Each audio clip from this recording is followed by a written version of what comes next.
Humans have a lot of questions regarding this universe. Where does all of this beauty and order come from?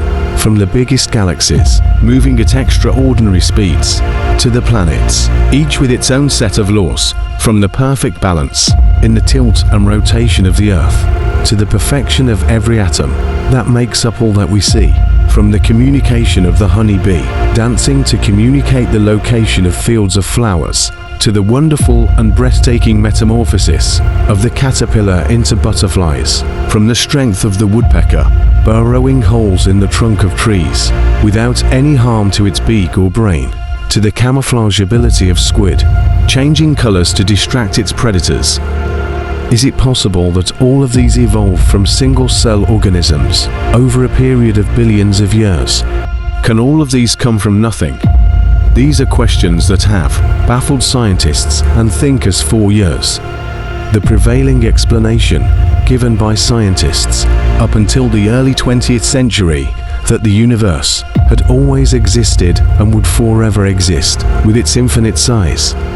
This materialist philosophy, with the belief that matter is the absolute being, denies the existence of a creator for this universe.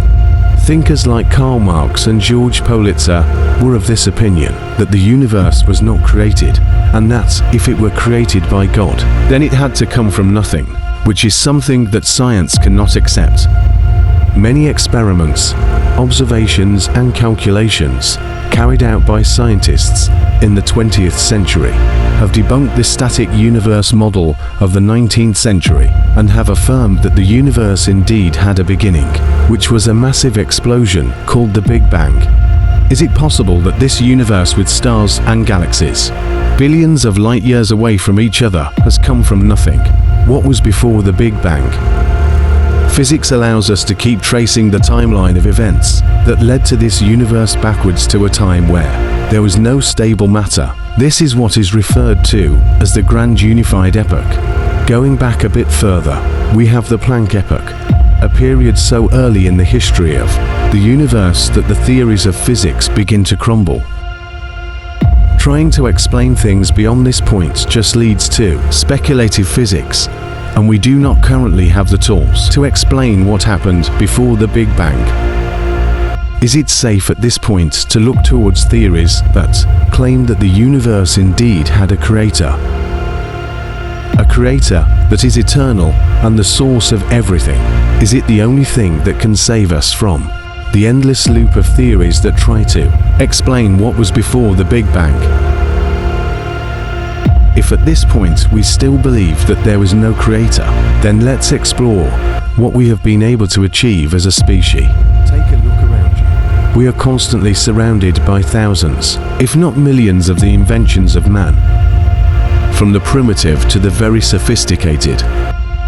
From the invention of the wheel 55,000 years ago, which facilitated transportation, commerce and agriculture, to the invention of cars, trains and airplanes, changing the way we travel and interact with the farthest sides of the world, which before now would never have been imaginable. The invention of the printing press in the 1440s by the German inventor Johannes Gutenberg, which made books and reading more accessible, to the modern printing press and the advent of the modern-day digital media. The invention of the compass in China during the Han Dynasty between the 2nd century BC to the 1st century AD, and the much more sophisticated GPS that we have today included in our computers, mobile phone, and much recently even cars. The internal combustion engine, the working of which includes the burning of fuel to release high-temperature gas, which as it expands applies force in driving pistons, thereby moving parts attached to it. The working of the washing machine and dryer, comprising of various components that harmoniously work together to wash and dry our dirty linens. Can we possibly say that all of these inventions happened over a period of billions of years through evolution? Can a nail evolve into a washing machine over a period of billions of years? If the answer is no, then it would only be logical that there is a creator for the universe. For someone to qualify as a creator, he has to be unique and eternal. But this assertion plunges us into yet another dilemma. How can we know the creator? Is there a link between humans and him? Is it religion? Because it cannot be science. Religions have existed even before writing, and archaeological evidences have been found, dating back as early as 60,000 BCE. There has been signs of specific burial customs and cult rituals in the archaeological finds, thereby concluding that religion had existed even during that period. There are different theories explaining why we have religions, from it being the reason for creation of man and the path towards heaven, to it being a way to explain natural phenomena and to provide a moral force to encourage cohesiveness and cooperation within societies. Looking at the 5 major religions that we have today, which are Hinduism, Buddhism, Judaism, Christianity, and Islam, each with its own unique understanding of concept of God. Starting with Hinduism, it comprises a wide range of beliefs about God, such as henotheism, monotheism, and polytheism.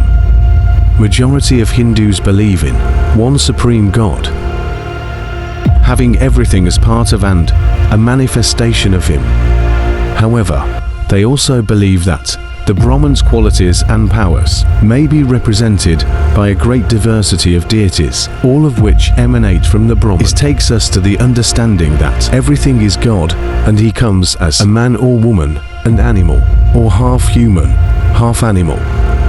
There is also the Kumari goddess, who is a young girl that is being worshipped up until she reaches puberty, and the community chooses a replacement. Does this give an accurate depiction of God?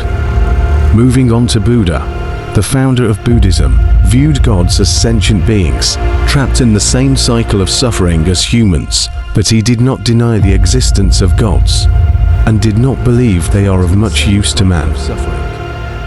He inferred that gods too were caught up in the world of suffering, including the Brahman. Buddhist view on the concept of God was neither to accept nor reject it.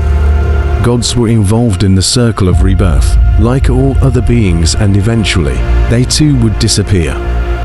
Belief in God is not necessarily a path to achieving enlightenment, which is their major goal.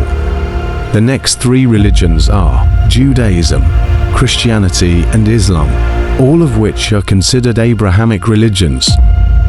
The concept of God in all of these 3 is similar, each believing in monotheism. In Judaism, as well as in Islam, God is believed to be unique and perfect, free from all faults, deficiencies, and defects. He is also believed to be omnipotent, omnipresent, and completely infinite in all his attributes. God can never be portrayed in any image. This is because he can never be like his creation. He has been in existence even before the creation of the universe, and he has power to do all things. The minor difference between Judaism and Islam and in the concept of God is present in the scriptures of both religions. In Islam, God is portrayed as all-knowing, but in Judaism, he is presented as not all-knowing as in Genesis 1. Moving to Christianity, the concept of God is presented in a different light. The religion was started by a Jew, Jesus, who was sent by God, the Father, to redeem humanity from their sins. He was crucified by the establishment and was resurrected by the Father. The major doctrine that best explains the concept of God in Christianity is the Trinity, comprising the Father, the Son, and the Spirit, who are all distinct yet they are all God, and there is only one God. All of these religions have something in common. They all believe in God, who is the originator of the universe. Subscribe as we explore how and why God created the universe. So which concept of God do you find most logical? Comment down below.